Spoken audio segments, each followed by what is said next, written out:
Ahí estamos. Habíamos quedado acá. Entonces, no busquemos asociaciones naturales porque son sociales y convencionales.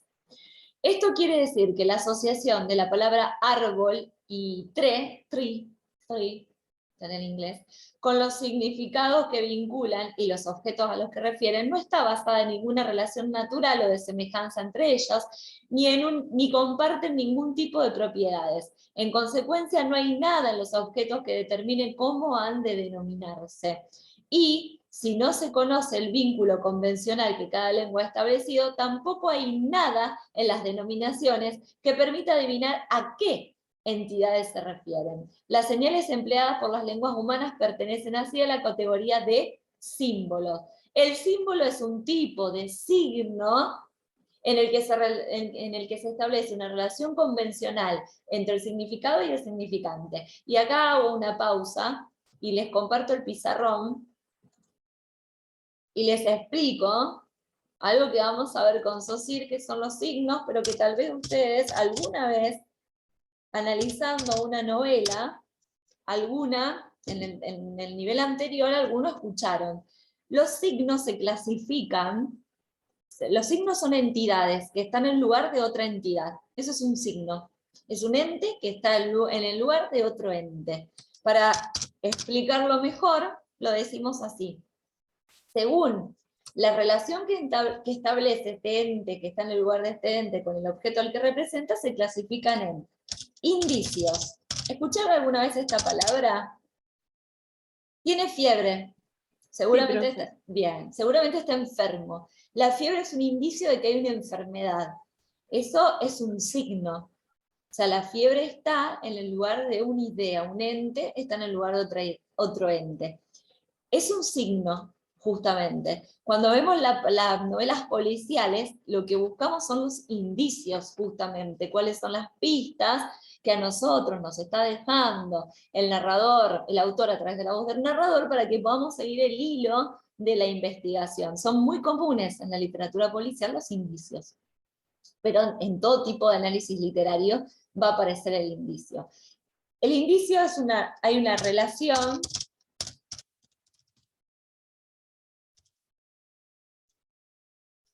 de causa, consecuencia, causa-efecto, entre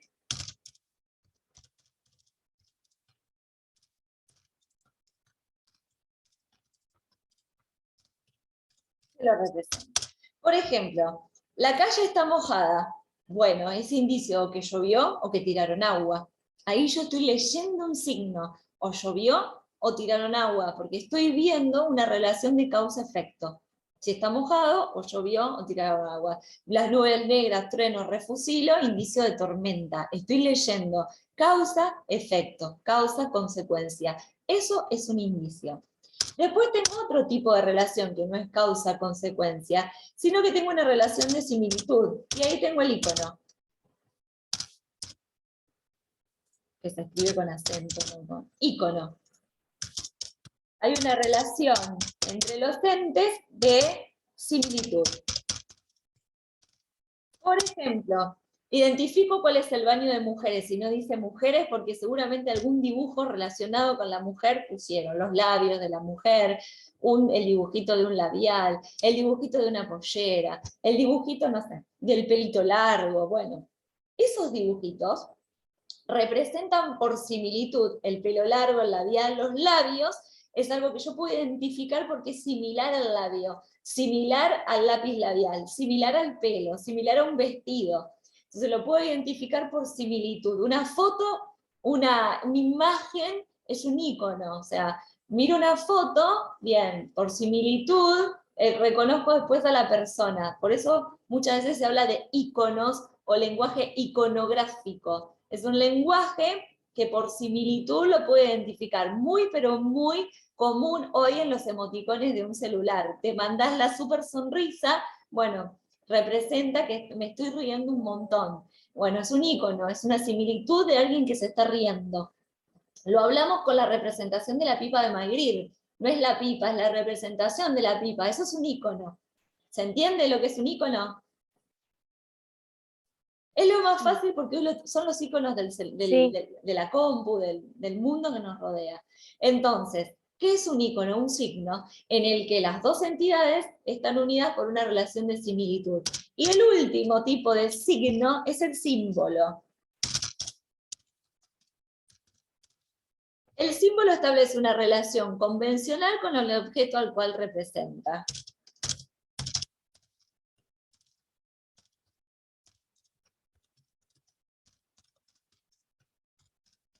Arbitraria. Como por ejemplo, la paloma blanca representa La Paz, ¿no era? la paz. Bueno, ¿por qué? La paloma blanca y no la paloma negra. Bueno, esa es una convención. Todos vemos la paloma larga, una paloma blanca, la paloma de la paz. Largas la manzana, el símbolo del pecado. El rojo, el de la pasión. El blanco, la pureza. Bueno, no hay una relación ni de similitud, ni natural, ni causa-efecto, sino convencional. Entonces acá hay tres tipos de signos, todos son signos, lo que los diferencia es qué relación establecen con el ente al cual están representando. Relación causa-efecto son un indicio, relación de similitud son un icono, relación convencional son un símbolo. Las palabras son símbolos lingüísticos.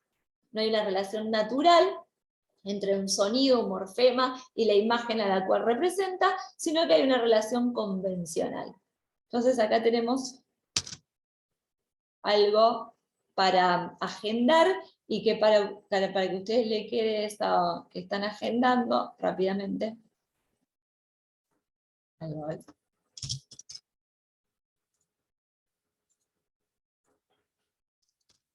Ahí está el pizarrón. Se los pasé en el grupo. Bien. No es difícil de comprender la clasificación de los signos.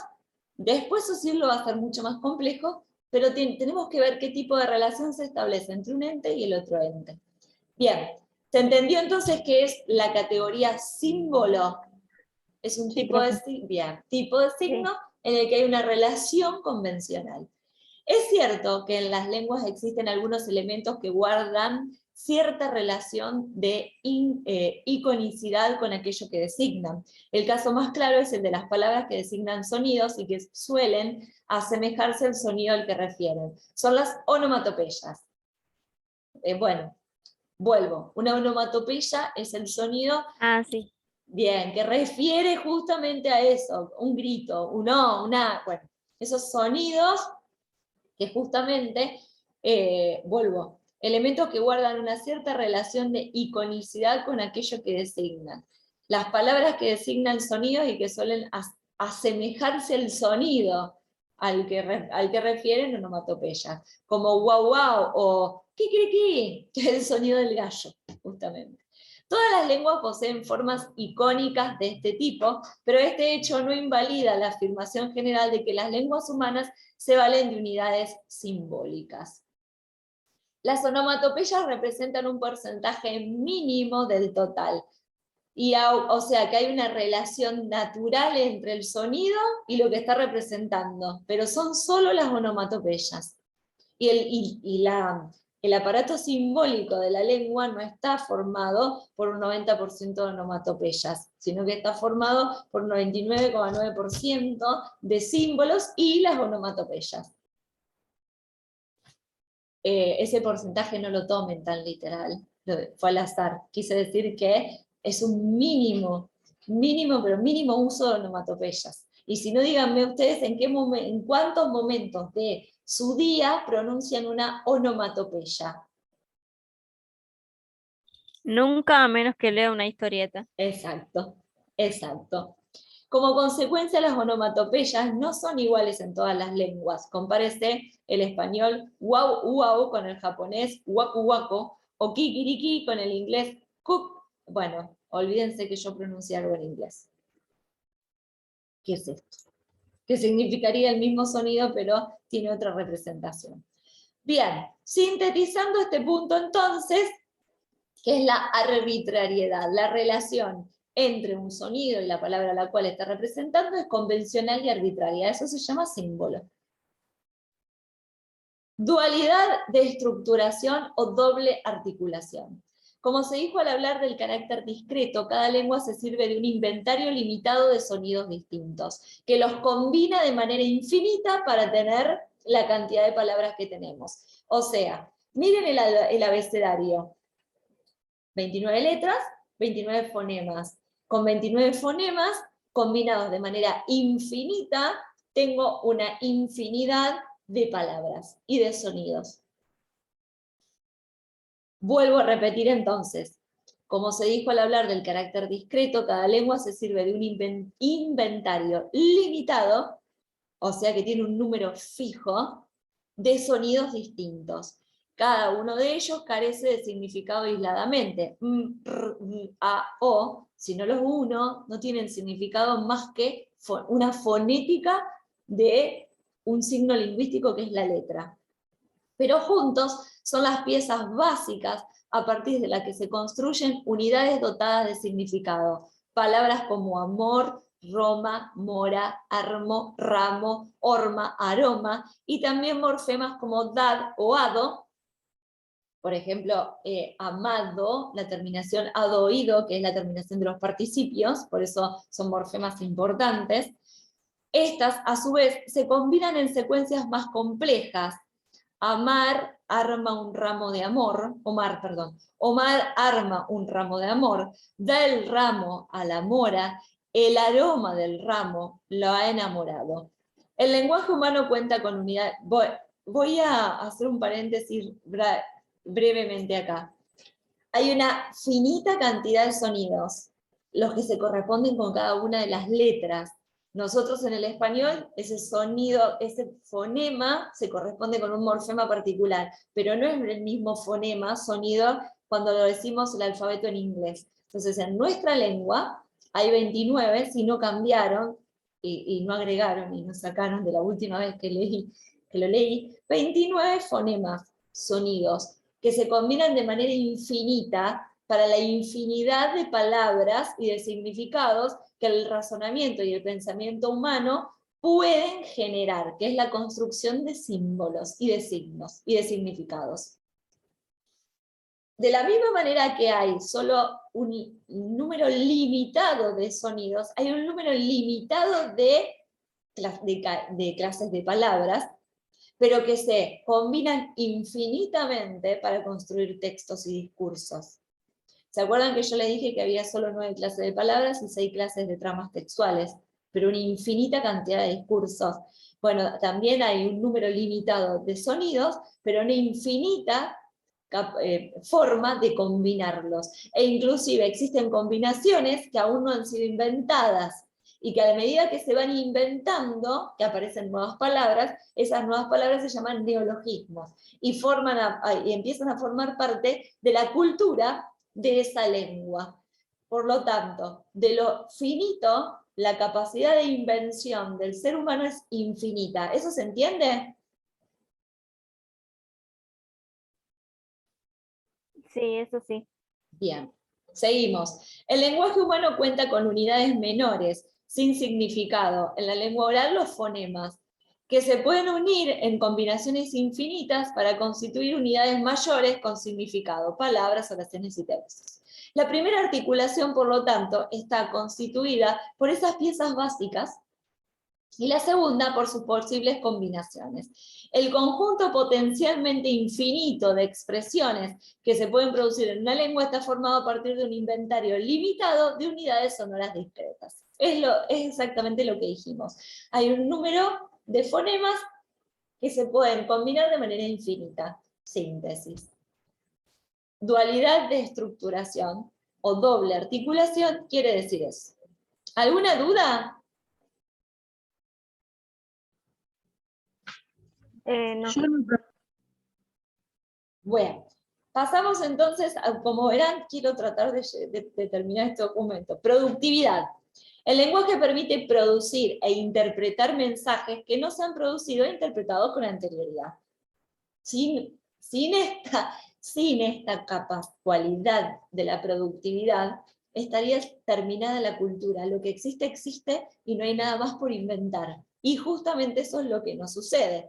Existen siempre nuevas expresiones culturales y literarias, nuevas novelas, nuevos poemas, nuevas obras de teatro, nuevas composiciones, nuevas formas de estructurar las composiciones, justamente porque la posibilidad de combinaciones son infinitas. Por lo tanto, el lenguaje está en constante producción. No hay, por tanto, un repertorio finito y limitado de cosas que se puedan decir, del cual los hablantes simplemente eligen o seleccionan lo que quieren comunicar.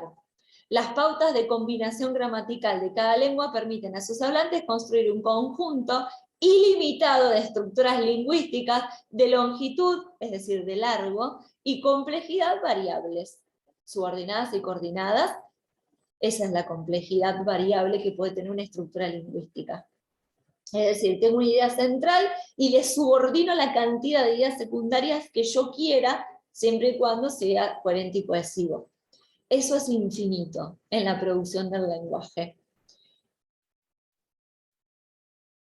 La posibilidad de acuñar nuevas expresiones no se limita a la producción de enunciados oracionales.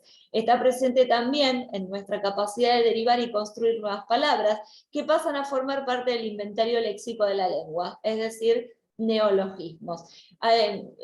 Una anécdota para hacérselos claros. Tengo en mi grupo de amigas más cercanas, tenemos una a la que yo siempre le digo que es la especialista en neologismos, porque se la pasa inventando palabras nuevas para poder darle nombre a lo que ella no sabe cómo se llama. O sea, siempre tiene emociones y les pone palabras.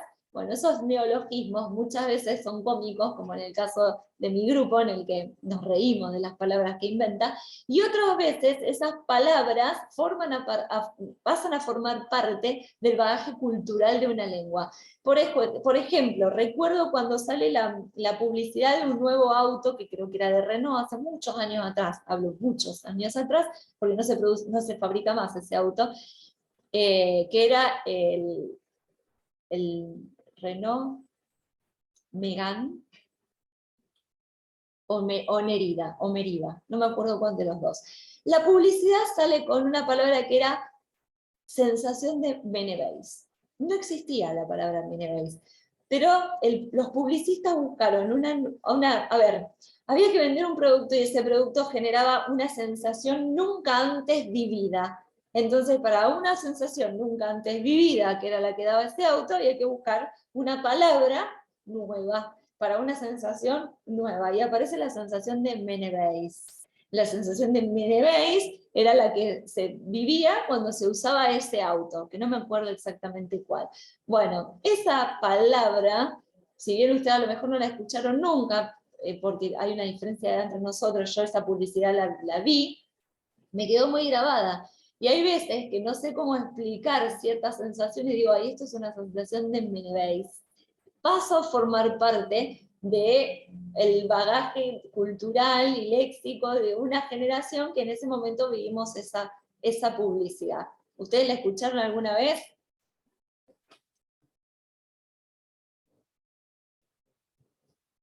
Yo no, profe. No, Bien, no. tienen una edad diferente a la mía, obviamente. Yo soy más grande que ustedes. Era una publicidad, dije, de 20, sí, por lo menos 20, más de 20 años atrás. Pero bueno, hoy sigo diciendo que, esto es una sensación de Menebéis, o sea, no sé cómo explicártelo, es esa sensación creada por ese publicista. Eso es totalmente posible en una lengua, que es la aparición de nuevas palabras para expresar nuevas emociones, sentimientos o nuevas relaciones, porque es infinita la capacidad de combinar. Después, esa palabra se impone en el uso oral, es aceptada en la forma escrita y pasa a formar parte de las palabras reconocidas por la Real Academia Española. Ustedes escucharon la Real Academia Española, es el grupo de personas que determinan qué palabras están correctas y cómo es la forma correcta. Pero ¿cómo incorporan nuevas palabras? Porque no hay un número limitado de palabras. En el uso, las palabras se imponen, y en esa imposición son analizadas, incorporadas o rechazadas. Cuando se incorporan, aparecen en lo que es el diccionario de la Real Academia Española, por ejemplo, pero nacen de esto, por ejemplo, el publicista Menebeis. Menebeis se empieza a usar de manera muy común, se empieza a popularizar, la usa todo el mundo, bueno, esa organización analiza ese término, analiza el impacto del término, el significado del término, si no es sinónimo de nada, es una nueva palabra, un neologismo, lo incorpora o no, o lo pone como significado de. Así funciona el sistema de neologismos o nuevas palabras que se van incorporando, pero tiene que ver con una imposición de uso diario también. Esa es la productividad. Todos somos productivos a la hora de combinar esta finita, número finito de fonemas y de formas para un número infinito de expresiones. Después tenemos la especialización. Las actividades físicas encaminadas a la producción del lenguaje no desempeñan ninguna otra función biológica más que la de servir como señales. Y las ondas sonoras producidas como señales lingüísticas tampoco tienen otra función que la de transmitir los contenidos a ellas asociadas. Y a pesar de que los órganos implicados en la producción sí tienen otras funciones, la evolución los ha especializado para la tarea lingüística, de modo que cuando se emplean en la producción y recepción del lenguaje, inhiben también un comportamiento especializado. ¿Qué quiere decir? Nosotros tenemos en el cuerpo partes de nuestra anatomía que están diseñadas específicamente para hablar. Es el aparato fónico. ¿Eso se entiende? Sí. Bien, es eso, la especificidad de cada una de las funciones biológicas y físicas que nosotros tenemos en el cuerpo. Después, desplazamiento. El lenguaje nos permite hacer referencia a entidades y acontecimientos distantes en el espacio y en el tiempo. Es decir, no presentes ni ligados directamente al momento y al lugar del habla. Podemos hablar del pasado y del futuro, de cosas y sucesos lejanos, del cinturón de asteroides que hay entre Marte y Júpiter, de lo que está ocurriendo en Somalia, por ejemplo. Bueno, ahora no sé qué ocurre en Somalia. Le podemos hablar de lo que está ocurriendo en Croacia, en la guerra, por ejemplo, e incluso de seres o eventos que no tienen existencia en la realidad, porque nosotros podemos inventar seres y eventos. De eso se trata también la representación artística o la literatura. Bueno, ¿qué es el desplazamiento? Entonces, la capacidad que por el lenguaje tenemos de pronunciar o emitir o decir o hablar sobre el pasado, el futuro, lo real, lo inventado, lo que sucede aquí o en otra parte del mundo. Eso, sintetizado, es la capacidad de representar a través del lenguaje situaciones reales o inventadas, una de las características de la literatura, que lo vimos en teoría literaria, y de lo que nos rodea, pero también de lo que está distante a nosotros. ¿Se entiende eso? Sí. Bien. Intercambio de roles.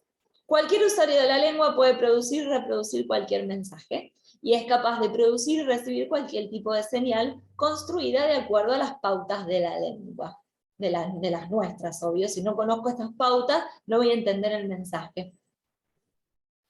Dicho en otros términos, cualquiera puede participar como emisor o como receptor, y estos papeles son reversibles. Es lo que les expliqué apenas vimos el cuadrito.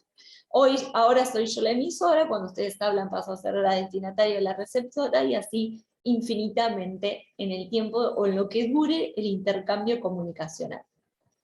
Después tenemos la retroalimentación total o el feedback que se produce. Yo por ahí, porque hago ciertas preguntas o interrumpo o pongo un ejemplo o una anécdota, porque necesito el feedback, necesito de que ustedes me vayan dando señales de vida, a ver si me entienden, si no me entienden, si están presentes, si no están presentes. Está hecho intencionalmente. Es para generar intercambio entre nosotros y una conexión que no sea solo la de explico y escuchan, porque es intolerante, si no, la clase. Eso tiene que ver con el feedback. No solo las funciones del emisor y el receptor son intercambiables, sino que cada emisor es además un receptor de su propia emisión, por lo que puede vigilar y controlar su producción a medida que la emite, o incluso corregir sus propios errores. Cuando ustedes están dando vayan a estar dando clases y haciendo las prácticas, y no solo que van a hablar, van a observar también, lógico. Por ejemplo, a mí me cuesta mucho en este momento observar, pero no es para que la aprendan, porque las cámaras están apagadas. Entonces, como las cámaras están apagadas, pongo la pausa, hago la anécdota, hago una pregunta. Entonces, eso es estar controlando el sistema de comunicación. A ver, ¿nos estamos comunicando o estoy hablando yo sola? Esa es una de las preguntas que sucede. Cuando ustedes den clases, van a observar a sus alumnos, y ahí se van a dar cuenta de lo necesario que es la construcción de este feedback o este ida y vuelta. Y por ejemplo, le habrá pasado como alumna, ¿se entiende, Brisa, lo que estoy diciendo? Eso, la profesora, eso es un acto de habla no, sí. Claro, sí. Eso es un acto de habla indirecto. La profesora no quiere saber exactamente si estás entendiendo. La pregunta no es sí o no, Claro, sino que, atención. claro, exacto, la intención automática es llamar la atención de Brisa, porque la está observando. Dije Brisa como podría haber dicho cualquier nombre. Ahí está lo que se llama feedback. Sin feedback, chicas, no hay manera de construir una clase o un conocimiento o hacer un proceso de enseñanza y aprendizaje. Porque si la otra persona no está interactuando conmigo de alguna manera, que puede ser visual, escuchándome, o haciendo un proceso de escuchar y procesar. Hay muchas veces que la persona, el alumno, el estudiante, ustedes lo van a tener enfrente, y no es que no esté prestando atención, pero también está procesando la información. Bueno, ese feedback es importante para que se dé ese procesamiento de información, que es lo que garantiza que haya un proceso de enseñanza y aprendizaje. Sí o sí, si no, no lo hay. Es lo que comúnmente ahora se llama como vínculo. El vínculo entre el estudiante y el alumno es el feedback de la comunicación, no es otra cosa. Establezco un vínculo y por eso en ese vínculo que se establece hay un otro que está procesando, está escuchando, está reteniendo, está captando, está notando, está haciendo algo dentro de la clase, que puede ser sin moverse, y puede ser en silencio, o puede ser haciendo comentarios o retroalimentaciones. Pero si ese feedback no se da, ese vínculo no se produce, en medio hay un montón de palabras que se apagaron en el tiempo y que no llegaron a ningún lado.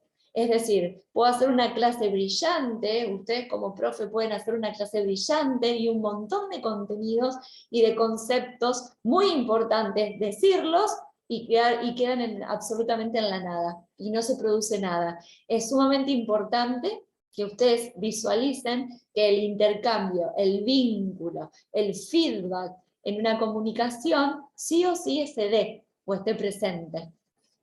¿Me expliqué? No sé si fui clara, pero les habrá pasado a ustedes como alumnas tener profes con los que tenían vínculos más profundos y otros vínculos más superficiales, ¿o no? Sí. Algunas profes a las que habrán dicho, no sé, Ornella, no sé vos cuándo terminaste el secundario. Yo sé que Brisa y Gene terminaron hace El año poco. pasado.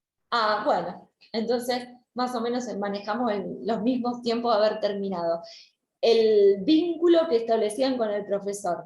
¿Qué grado de importancia le ponen a ese vínculo a la hora de decir aprendí más o menos?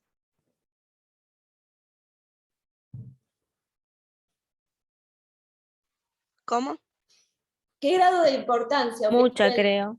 ¿Qué nivel de importancia, la pregunta es, le ponen ustedes al vínculo personal con el docente para lo que han aprendido o no han aprendido?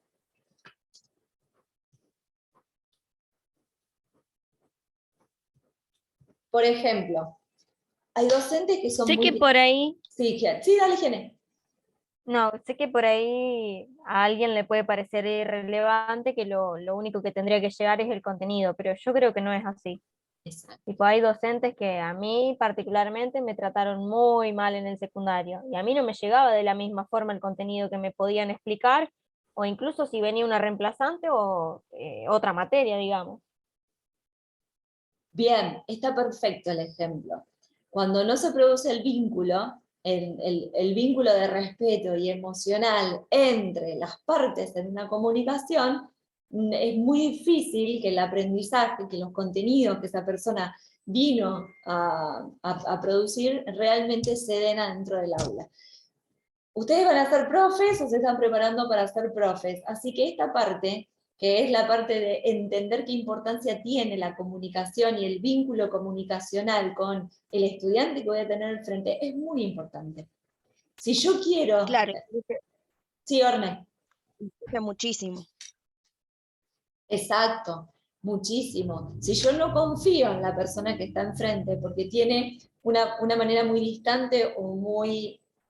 No quiero usar la palabra violenta, porque no tiene que ver, pero no hablo de la violencia física, sino que hablo de que es tan distante y se para en una altura tan superior que termina siendo violento. No sé si me explico. Como el que está parado en la posición del saber. Esa persona sabe todo y yo no sé nada. Está parado mucho más arriba y desde arriba me habla, no establezco ningún tipo de relación, es muy vertical la bajada. Él sabe, yo no sé nada. Él explica, yo escucho. Él propone, él evalúa, yo repito. ¿Y qué proceso de aprendizaje en ese vínculo se dio donde no hubo ningún tipo de feedback? ¿Me explico?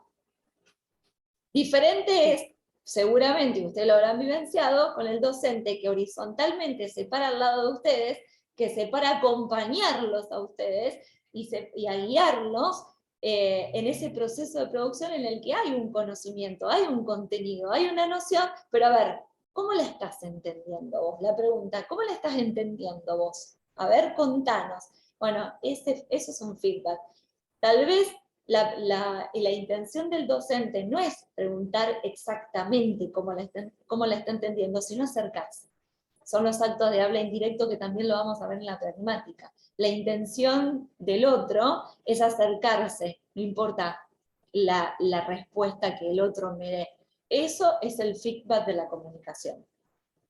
Algo que todo docente debe tener muy en cuenta a la hora de estar adentro de un aula con un estudiante, tratar de generar un vínculo con todos. Y ese vínculo también se genera en la presencialidad, muchas veces con el hecho de reconocer al otro con la mirada, lo veo, lo observo, sé que está presente.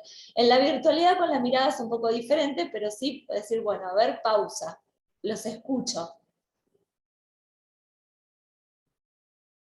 Por ahí yo cuando pregunto si me explico, hay una gran diferencia, esto lo aprendí de una profe de formación de formadores. Hay una gran diferencia entre preguntar, y a ver si ustedes la pueden identificar. ¿Qué diferencia ustedes notan entre la frase ¿me entienden? Y la frase ¿me explico? ¿Me Sí, entienden? una Sería vez como, me lo habían dicho.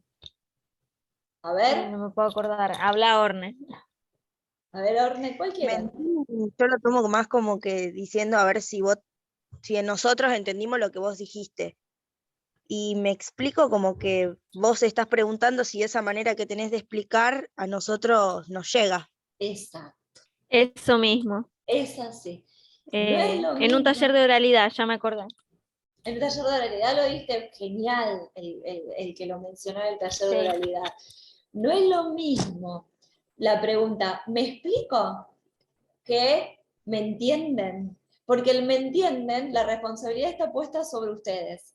Ustedes tienen la obligación de entenderme, yo no tengo la obligación de explicarme. Yo explico y ustedes tienen la obligación de entender. Entonces, me paro en un lugar de poder y de incomprensión del otro. En cambio, en el me explico, lo que yo estoy haciendo, ¿les sirve a ustedes o no les sirve? ¿Lo digo de otra manera? Esa es la diferencia. Si lo viste en un taller de realidad está perfecto, porque el decir, no digo que el que lo hace a propósito, pero tal vez porque nunca hemos caído en la cuenta de ver esta observación. ¿Me entienden? Es como decir, a ver, Claro, ¿me está entendiendo? ¿Sos te haces? ¿No te haces? sí. ¿Me está entendiendo? Sí. La chica que nos dio el taller nos decía que quedaba mal, que como que parecía, o sea, no es irrespetuoso porque uno a veces no se da cuenta en serio, pero que queda feo. Por eso siempre hay Claro, que decir, me explico. no es o sea, generalmente no se hace con la intención de tratar al otro de un tonto. Así lo vi yo. El decir, ¿me entienden? Es decir al otro, le estás diciendo tonto al otro que tenés enfrente. Seguramente te entiende. Si se lo explicás como el otro sabe, como el otro lo necesita. Entonces la cuestión pasa por buscar un feedback en el que esa que se está transmitiendo y construyendo, porque no es una cosa, yo les transmito esta información, ustedes procesenla y rindan. No, hay una información, hay un contenido, hay un concepto, hay una noción. Ustedes construyan algo con eso. Yo he construido algo, pero ustedes pueden construir algo totalmente diferente a mí, porque el proceso de aprendizaje es diferente. Bueno, y después vemos qué construyeron y qué pudimos construir entre todos. Si algo se logró, listo, ese era el objetivo de la asignatura, que algo de todo lo que nosotros vamos a transitar en los contenidos, en los conocimientos, se construya. Si hay construcción, hay aprendizaje, se aprueba una asignatura, por lógica. No tiene que ver entonces con una cuestión de transmisión, porque si no, ustedes dicen, dame el material, que yo lo leo y después nos vemos a fin de año. ¿Y yo? ¿Para qué estoy? ¿Me explico? La importancia que tiene general en la comunicación este vínculo y este feedback. En el feedback se construye. Ustedes como profe se van a parar enfrente de un alumno. Bueno, hay que construir. Muchas veces lo que yo construí como alumno, viene un grupo de estudiantes y me lo destruye y me muestra algo mucho mejor de lo que yo había construido. Y lo que yo después construí durante 10 años de experiencia como profe, llega otro grupo y me lo tira abajo y me muestra algo mucho mejor todavía. Bueno, es la posibilidad, sí, Orne. O está tocando la manita. ¿Cómo? Que tengo que ir a trabajar. Ah, tenés que ir a trabajar, 18:32. Bueno, ya ahora queda un minuto, se va a cortar. Volvemos a ingresar, yo todo lo que grabemos se los paso al grupo. Son 15 minutos más de la clase, cerramos y yo les paso los videos al grupo. ¿Les parece? ¿Te parece? Dale, no hay problema. Listo, profe. Bien. Volvemos a entrar entonces ahora que ya total ya se corta.